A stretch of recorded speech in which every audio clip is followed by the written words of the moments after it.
فرمایا وَإِذَا سَأَلَكَ عِبَادِي أَنِّي فَإِنِّي قَرِيب، محبوب جب میرے بندے آپ کی بارگاہ میں آ کے میرے بارے میں پوچھیں نا تو ان سے کہہ دینا میں ان کے قریب ہی ہوں، قریب ہی ہوں۔ دلیل کیا ہے؟ یہ جب بھی مجھ سے دعا مانگیں گے میں ان کی دعاؤں کو قبول فرماؤں گا، میں ان کے قریب ہوں، میں ان کے قریب ہوں۔ یہ جب بھی دعا مانگیں گے نا میں قبول کروں گا، میں ان کے قریب ہوں۔ اللہ تبارک و تعالیٰ کے بندے اللہ سے محبت کرتے، رب کی بارگاہ میں جھکتے، اس کو اپنے دکھ سناتے، اس کے پیارے محبوب صلی اللہ تعالیٰ علیہ وسلم کا وسیلہ لے کے اس کے حضور حاضر ہو جاتے، پیشانیاں سجدوں سے روشن ہوتی۔ ہم نا ہر چیز کے لیے وقت نکالتے ہیں، ہر چیز کے لیے، لیکن عبادت کے لیے وقت نہیں نکالتے۔ ہر شے آباد ہے، ہر شے، ہماری فیس بک بھی آباد ہے، واٹس ایپ بھی آباد ہے، ہمارے ٹویٹر بھی آباد ہیں، ہماری ہر چیز آباد ہے۔ سب سے کم آباد ہمارا مصلی رہ گیا ہے، سب سے کم۔ وہ لوگ اب ڈھونڈنے سے ملتے ہیں جن کی بغل میں مصلی ہوتا تھا۔ میرے بھائی، آپ کتنا کو دنیا کے پیچھے بھاگو گے تھکا دے گی، کتنا دولت کے پیچھے بھاگو گے تھکا دے گی۔ آپ جب اپنی زندگی میں جمع تفریق کرو گے نا تو مرتے وقت احساس ہوگا کہ سارا کچھ تو لوگوں کے لیے کیا، اپنے لیے تو کر ہی کچھ نہیں سکے۔ اور ہم عبادت کے معاملے میں بہانے بازی بھی کرتے ہیں۔ ہم کہتے ہیں اوہو رزق کمانا بھی تو عبادت ہی ہے نا، تو میں حلال روزی کے لیے جا رہا ہوں، یہ بھی تو عبادت ہے نا۔ میری طرح کے لوگ کہہ دیتے ہیں کہ میں سویرے اٹھ کے مدرسے میں کچھ اسباق دیکھتا ہوں تو یہ بھی تو عبادت ہے، میں بیان کرنے کے لیے مطالعہ کرتا ہوں تو یہ بھی تو عبادت ہے نا، اتنے لمبے سفر کر کے ملک میں دنیا میں گھومتا ہوں تو یہ بھی تو میں عبادت ہی کر رہا ہوں۔ اب اسپیشل نفلوں کے لیے وقت کس طرح نکلے، اسپیشل کر کے تسبیح میں کیسے چلاؤں، میں سارا کچھ ہم بہانے بنا لیتے ہیں نا۔ میرا سوال یہ ہے کہ یہ ساری باتیں صحابہ کو، نبی کریم کو، دیگر لوگوں کو بھی تو پتہ تھی نا، لیکن آپ غور تو کریں، 23 سال حضور کو وقت ملا، مختصر وقت ظاہراً تبلیغ کرنے کے لیے، پوری دنیا میں دین بھی پھیلانا ہے۔ گھر میں 11 ازواج ہے، 4 بیٹیاں ہیں، ان کی اولادیں، سارے کام کاج بھی دیکھنے، لیکن سیدہ طیبہ طاہرہ حضرت عائشہ صدیقہ رضی اللہ تعالیٰ عنہ فرماتی ہیں سارا دن تبلیغ کرتے، ہر غلام کے دکھ سنتے، گھر میں آتے تو اپنے گھر والوں کا خیال کرتے، کام میں ہمارا ہاتھ بٹاتے۔ قربان جاؤں، کہتی ہیں زمانہ سارا سو جاتا لیکن آمنہ کے لال مصلی بچھا لیتے۔ دنیا سو گئی، ساری سب سو گئے، جو خدام تھے، وہ جو غلام تھے وہ سو گئے۔ صحیح مسلم میں لفظ ملیں گے، سیدہ پاک فرماتی ہیں او میرے نبی کے غلاموں، میں نے یہ رنگ بھی دیکھا ہے کہ حضور نے اتنا کھڑے رہے، اتنا قیام کیا، اتنا قیام کیا کہ مقدس پیروں میں ورم آ گئے، سوج گئے پیر، اتنے بڑے۔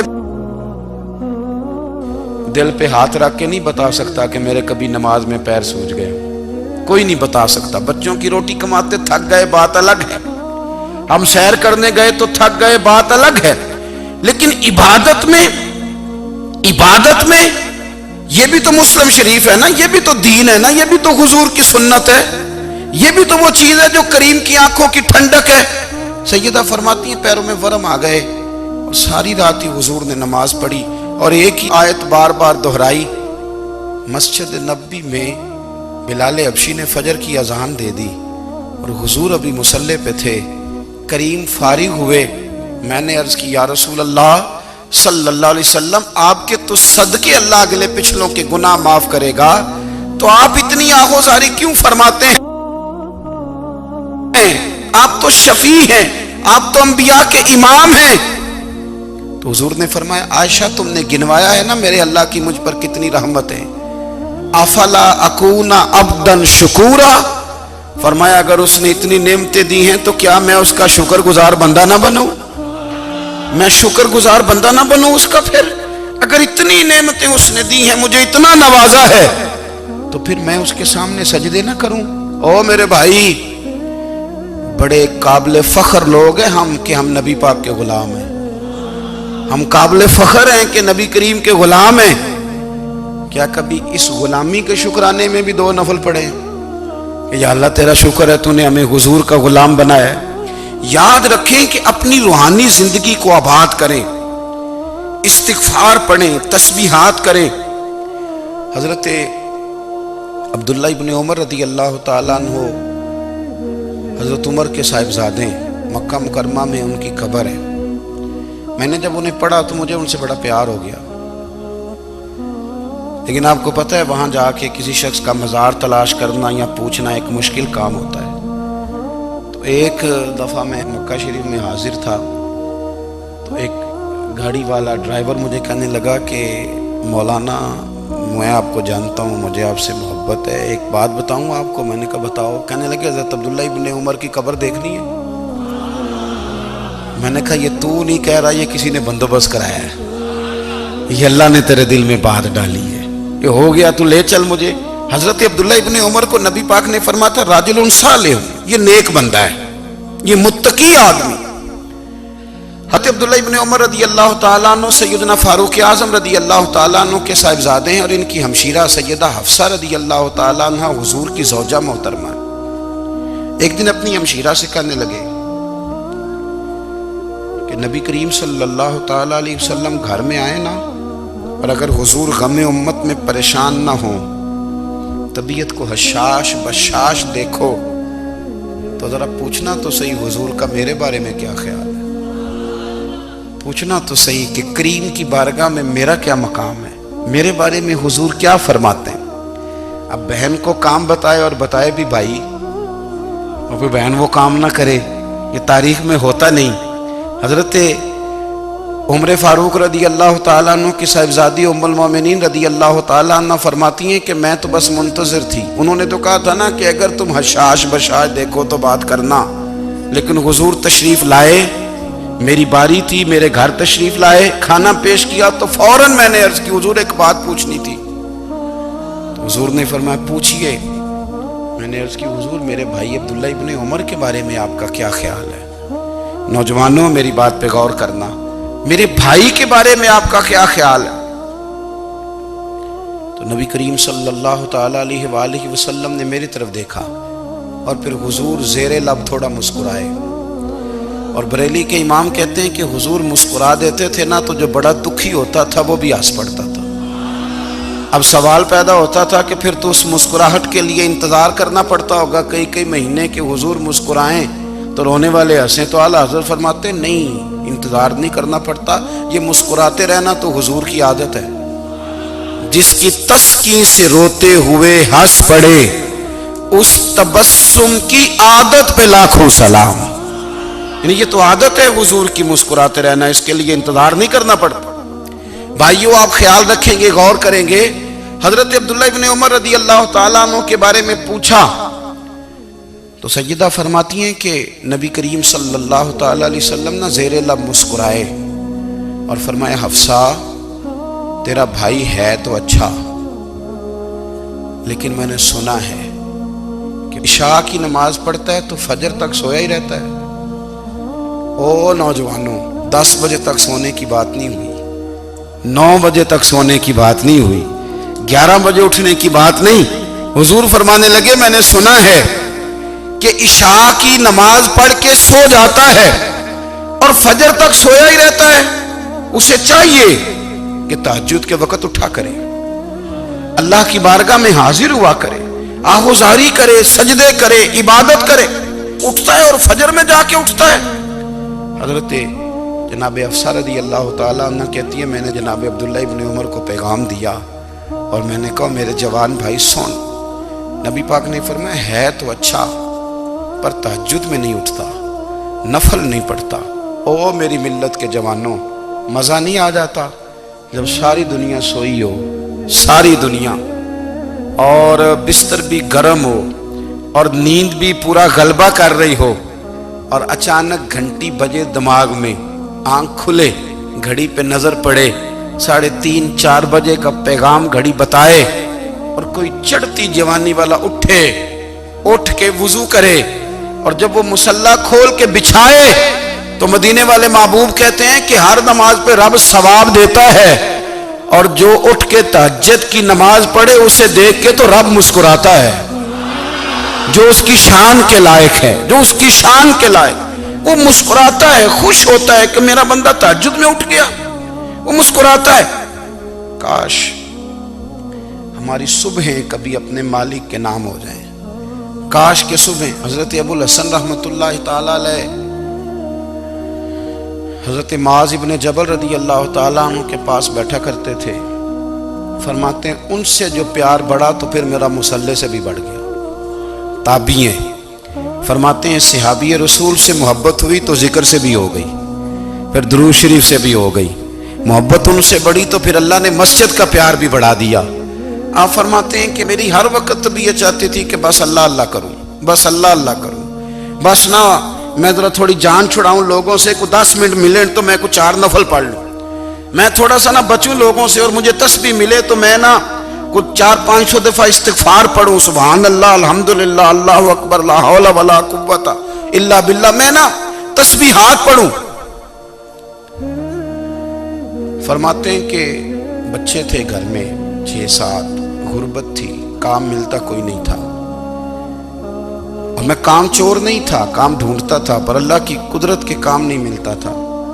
فرماتے ہیں کہ میں نے ایک دن اپنی اہلیہ سے کہا کہ آج میں پھر جاتا ہوں کام ڈھونڈنے، تو میری بیوی بڑی فرما بردار تھی، پر اس دن نہ غربت کے ہاتھوں تنگ آ کے کہنے لگی آج نانا کوئی تو چیز لے کے آیا، تو مجھ سے بچوں کی بھوک نہیں دیکھی جاتی، یہ سب روگاں دا روگ محمد جس دا نام غریبی، کنڈ بلا کے لنگ جاندے نہیں دوست یار قریبی، آج نہ کچھ لے کے آیا تو میں بچے لے کے میکے چلی جاؤں گی۔ شیخ فرماتے ہیں کہ میں بڑا پریشان گھر سے نکلا، پر میں نے صبح سے لے کے زور تک کام ڈھونڈا، کام ملا کوئی نہیں، تو میرے دل میں خیال آیا چلو کام نہیں ملتا تو اللہ اللہ تو کرے نا، چلو بندوں کی مزدوری نہیں ملتی تو رب کریم کی عبادت ہی کرتے ہیں۔ فرماتے ہیں کہ میں نے نا فرات کے پانی سے وضو کیا، نہر کے، شدید دھوپ تھی، ساتھ ریت تھی اور ریت تپ رہی تھی، میں نے اپنا رومال وہیں مصلی کے طور پر بچھا لیا، اور فرماتے ہیں کہ زور سے لے کر عصر تک نماز پڑھی، دھوپ بھی پورے زور پہ، پر میرے سجدے کا ذوق بھی پورے زور پہ۔ فرماتے ہیں سورج بھی چمک رہا ہے اور رب کی عبادت کا ذوق بھی پورے زور پہ، میں سجدہ کروں تو پھر میرا اٹھانے کو جی نہ چاہے۔ میرے استاد لکھا کرتے تھے، یہ ان کا شعر ہے، وہ کہا کرتے تھے مجھے سوز دے، مجھے ساز دے، اور مجھے نیم شب کا نیاز دے، دم سجدہ خود کو میں توڑ دوں، مجھے ایسا ذوق نماز دے، اور میں تیری بہار کا پھول ہوں، میں کھلا بھی ہوں تو تیرے لیے، مجھے میری شاخ سے توڑ لے، مجھے اپنی زلف کا ناز دے۔ بھائی فرماتے ہیں کہ عصر تک میں نے نفل پڑھے، دل ڈھلنے لگا، عصر کی نماز پڑھی اور میں وہاں سے چلا۔ اب میں جب نکلنے لگا تو دل میں خیال آیا کہ چھوٹی چھوٹی دیواریں ہیں گھر کی، بغیر کچھ لیے جاؤں گا تو بیوی دور سے دیکھے گی تو شور کرے گی کہ پھر خالی ہاتھ آ گیا ہے۔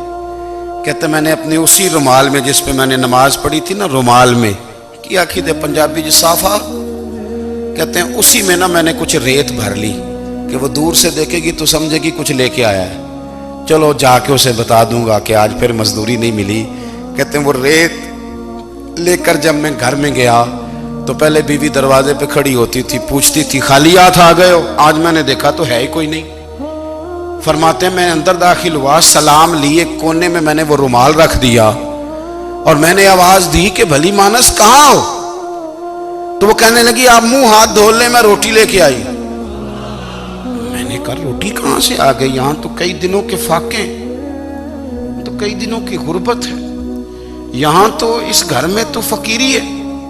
فرماتے ہیں کہ وہ روٹی لے کے آئی اور اس وقت کی جو موجودہ نعمتیں تھیں، سمجھ لیں سلاد، اچار، ہر چیز ساتھ لائی۔ میں نے کہا کہ بچے کہاں گئے؟ کہنے لگی وہ کھانا کھا کے کھیلنے گئے، آپ کھانا کھا لیں آ جاتے۔ کھانا اس نے چن دیا۔ میں نے حیرت انگیز لہجے میں ساری نعمتیں اپنے دسترخوان پہ دیکھ کر کے بیوی سے پوچھا یہ کہاں سے آیا کھانا؟ بچوں کو تو نے کہاں سے کھانا کھلایا؟ یہ سارا کچھ کیسا ہے؟ کہنے لگی پتہ نہیں آج آپ کس کریم کی مزدوری کرنے چلے گئے تھے۔ پتہ نہیں کس کریم کی میرے گھر میں تو اتنی نعمتیں آئی ہیں کہ مجھ سے سنبھالی نہیں جا رہی، اتنا اناج ہے، اتنا گندم ہے، کس کریم کے دروازے آج چلے گئے تھے؟ یہ کہتے کہتے وہ اٹھی اور اٹھ کر کے کہنے لگی پہلے ہی بڑا کچھ آیا تھا، اب کیا لے آئے ہو؟ اور جا کر کے نا اس نے وہ ریت والا رومال کھولا، کہنے لگے میں تو لے کے آیا تھا ریت، تو میرے رب نے اسے بھی سونے اور ہیرے بنا دیا تھا۔ جب آپ کی توجہ اللہ کی جانب، میرے نبی پاک صلی اللہ تعالی علیہ وسلم نے فرمایا ہر چیز اپنے رب سے مانگ، ہر چیز مانگ، ہر چیز مانگ۔ یا رسول اللہ کیا کچھ؟ میرے محبوب نے فرمایا تیرے گھر میں نمک بھی ختم ہو جائے تو وہ بھی اپنے رب سے مانگا کر، تو مانگنا وہ تجھے دے گا، تو اس کی بارگاہ میں کشکول طلب دراز تو کرنا۔ اور ترمذی شریف میں عجیب لفظ ہے، رسول کائنات نے فرمایا، رب کریم فرماتا ہے جب میرا بندہ ہاتھ اٹھاتا ہے نا تو مجھے حیا آتی ہے کہ میں خالی کیسے لوٹا دوں اس کے۔ اتنے بڑے بادشاہ کی بارگاہ میں دعا کی بڑی طاقت ہے۔ میرے نبی پاک نے فرمایا دعا مومن کا ہتھیار ہے، دعا مومن کا، دعا مومن کا۔ حضور نے فرمایا تقدیر کو سوائے دعا کے کوئی چیز نہیں بدل سکتی۔ دعا مومن کا ہتھیار ہے، یہ کافر کے پاس کوئی نہیں، یہ ہتھیار ہے مومن کا۔ اللہ کرے آپ کو سمجھ آئے، پھر سنیں، کئی بار کہہ چکا ہوں یہ ہتھیار ہے۔ کافر کے مقابلے میں جو تیرے پاس سب سے بڑا ہتھیار ہے وہ دعا ہے۔ دعائیں کرانی چھوڑ دی، کرنی چھوڑ دی، لینی چھوڑ دی۔ حضرت سیدنا انس بن مالک رضی اللہ تعالیٰ عنہ فرمایا کرتے تھے میں نے وہ رنگ دیکھا ہے جب حضور دعا مانگتے تھے اور حضور کی مقدس آنکھوں میں آنسو بھی ساتھ ہی بہا کرتے تھے، میں نے وہ انداز دیکھا ہے۔ بھائی اپنا مصلی کا، عبادت کا، وظائف کا، اللہ اللہ کا سلسلہ اس کو مضبوط کریں، اپنی دعاؤں کے تعلق کو مضبوط کریں۔ دعائیں بڑے انقلاب برپا کر دیتی ہیں۔ ہم تھوڑے تھوڑے نا جب سے خشک ہوئے ہیں نا، خشک، اور میری تو جماعت ہی صوفیاء کی جماعت تھی، ہم تو داتا علی اجمیری کی جماعت سے، ہم تو خواجہ اجمیری کی جماعت سے، ہم تو شیخ احمد فاروق سرہندی کی جماعت سے، ہم تو صوفیاء کی جماعت۔ ہماری جماعت نے بھی وہ تعلق جو ہمارے بزرگوں نے بنایا تھا۔ بزرگ اللہ کے قریب کیسے جاتا ہے؟ تو ہمارے یہاں نا بہت سارے لوگ کہتے ہیں جی نظر ہو گئی تو کام ہو گیا۔ بھائی جو بخاری مسلم میں طریقہ ہے نا اللہ کا قرب پانے کا وہ تو نفل ہے۔ نبی کریم علیہ السلام نے فرمایا بندہ نفلوں کے ذریعے رب کے قریب جاتا ہے، اور اتنا قریب جاتا ہے کہ پھر اللہ اس کی زبان بن جاتا ہے، اللہ اس کی آنکھیں بن جاتا ہے، کان بن جاتا ہے، ہاتھ اور پیر بن جاتا ہے۔ تو یہ تو عبادت ہے، یہ تو اللہ کی بارگاہ کی حاضری ہے جو آپ کو اللہ کے قریب کرے گی۔ تو اپنے نماز کو اہمیت دے کے ادا کریں، نمازیں موبائل بند کر کے ادا کریں۔ لیکن نا کچھ لوگ کہتے ہیں مجھے ٹائم نہیں ملتا نماز کا، تو میں کہتا ہوں یہ آپ نے بڑی جرت کی بات کی ہے۔ مجھے کو میرا پیر بھائی کہہ دینا میرے پاس ٹائم نہیں آپ کو ملنے کا، تو میں کہتا ہوں آج کے بعد آنا ہی نہ۔ تو کیا سمجھتا ہے، تو بہت بڑا آدمی ہے، تیرے پاس ٹائم نہیں اور ہمیں ملنے کا ٹائم، موج کر۔ تو آپ نے اللہ رسول کو کہہ دیا ٹائم نہیں۔ اور عجیب فلسفہ ہے نا، کہا جائے نماز پڑھنے آؤ تو کہتے ہیں کپڑے ٹھیک نہیں، اور کہا جائے کہ آؤ ذرا دعوت پہ چلیں تو کہتے ہیں ایک منٹ ٹھہر میں کپڑے بدل کے آیا۔ نماز کے لیے کہا تو کہتے ہیں ٹھیک نہیں، دعوت کے لیے کہا تو کہتے ہیں میں ذرا تیاری کر لوں، یوں جانا مناسب نہیں۔ یہ معاملہ ٹھیک نہیں۔ رب تو فرماتا ہے کہ جب تو مسجد میں آ تو زینت اختیار کر کے آ، خوب ذوق سے دعا مانگے، خوب شوق سے نماز پڑھیں، خوب استغفار کا مزاج بنائیں۔ آپ لوگوں کے بیچ رہ کے سکھ حاصل کرنا چاہتے ہیں، لیکن آپ کو پتہ ہے کئی مہینے غار حرا میں رہنا بھی مدینے والے محبوب کا طریقہ ہے۔ ہر سال اعتکاف بیٹھنا الگ سے، یہ بھی حضور کا طریقہ ہے۔ مسجد نبوی کے اندر دروازہ کھلتا تھا نبی کریم کا، پر گھر کے اندر نفل پڑھے نبی پاک، اور حضور فرماتے ہیں کچھ نفل نماز گھر میں بھی پڑھا کرو، گھر کو قبرستان نہ بناؤ۔ ہمارا گھر اللہ کے ذکر سے آباد ہوگا۔ اگر ہم نماز پڑھیں گے نا، میں جب سنت پڑھنے کے لیے گھر میں کھڑا ہوتا ہوں تو میرا جو 2.5-3 سال کا بیٹا ہے نا، وہ بھی میرے ساتھ نماز پڑھنی شروع کر دے۔ اسے پتہ کوئی نہیں نماز کیا ہوتی ہے، لیکن وہ بھی نا سجدہ نہ بھی کرنا ہے تو ساتھ لیٹ ضرور جاتا ہے۔ پتہ چلا بچے لیکچر دینے سے نماز نہیں پڑھتے، نماز شروع کر دیں تو بچے بھی شروع کر دیتے ہیں۔ ہم جب پریشان ہوتے ہیں تو لیکچر دیتے ہیں، تو لیکچر تو باہر شاید چل جائے، گھر میں کیسے چلے گا؟ گھر میں تو عمل چلے گا۔ تو میرے عزیز، آج کے اس روحانی اجتماع میں ہمارے دوستوں نے جو محنت کی، ہم نے بار بار اپنی نیت سے پوچھا خدا ہمیں معاف کرے اگر کوئی ذاتی شہرت ہے، کوئی ہمارے ذاتی مفادات ہیں، رب ہمیں ہدایت دے۔ ہماری یہ خواہش تھی کہ روحانی اجتماع ہمیں تھوڑا سا اللہ اور اس کے رسول کے جانب مائل کرے، کچھ ہمارا رشتہ مصلی کے ساتھ مضبوط